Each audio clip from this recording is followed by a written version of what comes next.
26 फरवरी यानी आज ही के दिन की बात करें तो 4 साल पहले भारतीय वायुसेना के विमानों ने नियंत्रण रेखा को पार करके पाकिस्तान के बालाकोट में जैश ए मोहम्मद की तरफ से चलाए जा रहे आतंकी शिविरों को निशाना बनाया था। हिंदुस्तान के जांबाजों ने ऐसी चोट पहुंचाई थी पाकिस्तान को जो कभी भुलाई नहीं जा सकती।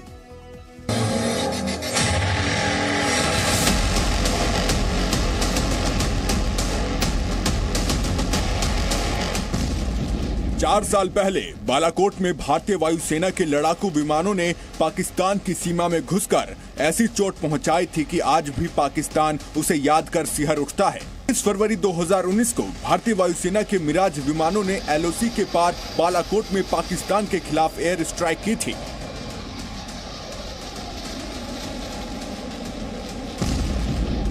दिन 26 फरवरी 2019, वक्त रात 3:43।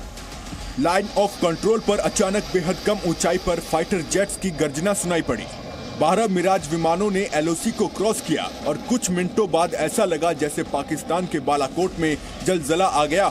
योजना के मुताबिक 12 मिराज विमान एलओसी से 60 किलोमीटर आगे पाकिस्तान के खैबर पख्तून इलाके में बालाकोट के ऊपर पहुंच चुके थे। मिराज विमानों ने 6 बम गिराए और जमीन पर मौजूद जैश ए मोहम्मद का ठिकाना, उसका कंट्रोल रूम अल्फा 3 तबाह हो गया। आतंकियों के अड्डे पर बम बरस रहे थे तो दूसरी तरफ एलओसी पर मौजूद हेरोन ड्रोन लगातार निगरानी रख रहा था। हवा में ही विमानों में ईंधन भरने में सक्षम विमान IL-78 भी हवा में मदद के लिए तैनात थे। भारतीय वायुसेना के फाइटर प्लेन जगुआर इस हमले की रिकॉर्डिंग कर रहा था। पाक के F-16 विमानों ने जवाबी हमले के लिए उड़ान भरी, लेकिन मिराज और 12 की संख्या में मौजूद फाइटर्स का आभास होते ही पाकिस्तानी विमान वापस लौट गए। इस पूरे ऑपरेशन पर प्रधानमंत्री मोदी, रक्षा मंत्री और NSA वॉर रूम से नजर रख रहे थे। वक्त सुबह 4:04। 21 मिनट में बिना किसी नुकसान के हमारे जाबाज पायलट लौट आए और ऑपरेशन कंप्लीट का सिग्नल दिया। भारत ने पाकिस्तान पर इतनी प्लानिंग से हमला किया कि उसे कुछ भी समझने का मौका ही नहीं मिला। इजराइल के स्पाइस बम से लैस 12 मिराज 2000 विमानों ने एयर स्ट्राइक की। 12 मिराज विमानों को 4 सुखोई 30 विमान एयर कवर मुहैया करा रहे थे।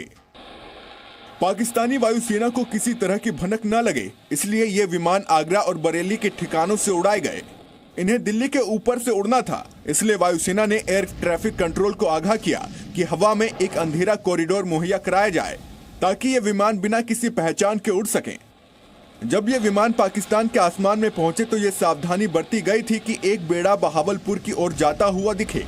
पाकिस्तान ने यह सोचा कि भारतीय वायुसेना के जेट जैश के मुख्यालयों की ओर बढ़ रहे हैं, उन्हें रोकने के लिए उस ओर विमान उड़ा दिया। इस छलावे से यह हुआ कि कुछ नीचे उड़ान भरने वाला मिराज 2000 का बेड़ा बालाकोट की तरफ बढ़ गए और आतंकवादियों के अड्डे को तबाह कर दिया।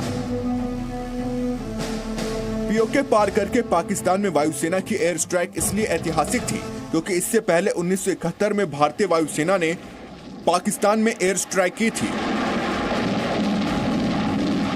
1971 की लड़ाई के 48 साल बाद भारतीय लड़ाकू विमानों ने पाकिस्तान की सीमा के अंदर एयर स्ट्राइक की, पाकिस्तान के कब्जे वाले पीओके को पार किया और पाकिस्तान के बालाकोट में जैश के आतंकी ठिकानों को बम से उड़ा दिया। बालाकोट में जैश के जिस कैंप पर मिराज ने बम बरसाए, वहां ट्रेनी से लेकर आतंक की दुनिया के नामचीन चेहरे मौजूद थे, लेकिन पाकिस्तान हमेशा बालाकोट में हुए नुकसान की बात को मानने से इनकार करता रहा। लेकिन सच्चाई यह है कि बालाकोट में स्पाइस बमों ने वहां मौजूद 5 से 6 बैरक को पूरी तरह से नष्ट कर दिया था। बालाकोट के लोगों ने अपनी आंखों से भारतीय वायुसेना के इस हमले को देखा था। पाकिस्तान की सीमा में जाने वाले पायलट अंजाम की परवाह किए बगैर सिर्फ और सिर्फ बदले के जोश और अपनी ताकत के भरोसे इस मिशन पर निकले थे।